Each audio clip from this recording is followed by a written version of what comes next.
to brothers and sisters in the masjid. I'd like to thank everybody here for joining us today. It's a very blessed day of Friday. Today I wanted to talk to you all about two things, desires and weakness. Weakness is something that we all experience at one point or another in our lives. What's interesting though is that we sin as if Allah subhanahu wa ta'ala is not all seeing. Yet He forgives us as if He saw nothing. The first human being and prophet alive was Prophet Adam alayhi salam. He was also the first person to commit a sin. A man who became a prophet and a great one. Why? Because at one point in his life he felt weak to his desires. You see, weakness is something that we all deal with, but following it will not benefit us in the Akhirah.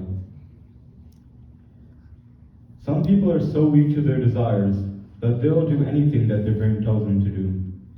Whether it's to chase money, fame, lust, people chase their desires in this life, although it will not benefit them in the next one.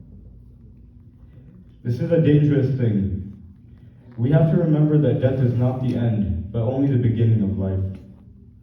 So if you continue to chase more and more, when will you be satisfied? The answer is never. In Surah Ibrahim chapter 14 verse 7, Allah subhanahu wa ta'ala says, "If you are grateful, I will surely increase you in favor.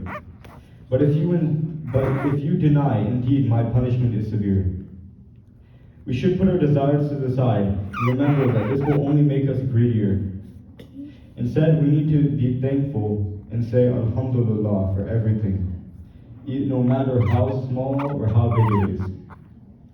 We need to push towards a humbleness that the Prophet Muhammad ﷺ had in order to get into Jannat al-Firdaus. In Sahih al-Bukhari, Amr ibn Auf reported that Prophet Muhammad ﷺ said that, "By Allah, it is not poverty that I fear for you, but it is rather the abundance of good things in this world that I fear for you. As it has been given to those before you, and it has ruined those before you, and those before you have competed for it. And it will ruin you as it ruined them."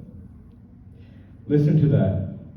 It's not poverty that I fear for you, but the abundance of good things in this world. Subhanallah. This is an eye-opening statement. As we all know, this dunya is an illusion, and sometimes it can be very lonely or isolating. This leads to us wanting to have worldly things, like money, fame, or lust. All of these things usually satisfy people's desires temporarily, but too much of anything can be bad for you. This hadith is telling us that the Prophet Muhammad ﷺ feared that we would be given abundance of good things in this world because it would make us feel good. But why would somebody like Prophet Muhammad ﷺ, the best of all of Allah subhanahu wa ta'ala's creations, say such a thing? Surely the Prophet would want something good for us, right? Then you realize these things won't make you happy. What they make you is distracted. So many people up top have millions of dollars, but those millions of dollars do not compensate for the lack of faith in their heart. These people have followed their worldly desires and feelings, constantly chasing for good things in this life, but not the next. And if you look at it, the poor people, or those who have little to nothing, are those who Jannah is going to be filled with. This is because when you're satisfied with nothing, Allah subhanahu wa ta'ala will give you everything. Desires such as money make us forgetful.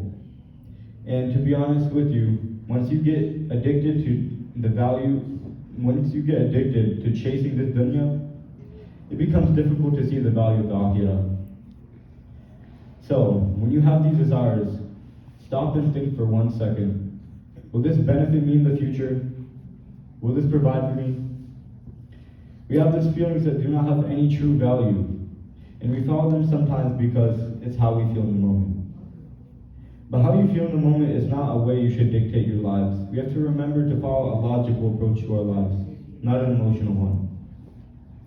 You know, Maybe your bed feels extra comfortable during Fajr time, but this comfort is not worth missing your salah, let alone the akhirah.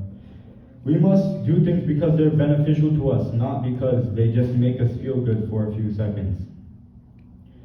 You may have everything in this world, but that does not mean that you have anything in the next. This is why Prophet Muhammad sallallahu alaihi wasallam, the most perfect of Allah subhanahu wa ta'ala's creations, who could have gotten anything he wanted in life, wished to die as a poor, humble man. May Allah subhanahu wa ta'ala make it easy for us. May He help us purify our intentions and forgive us all. Ameen. Jazakallah khairan.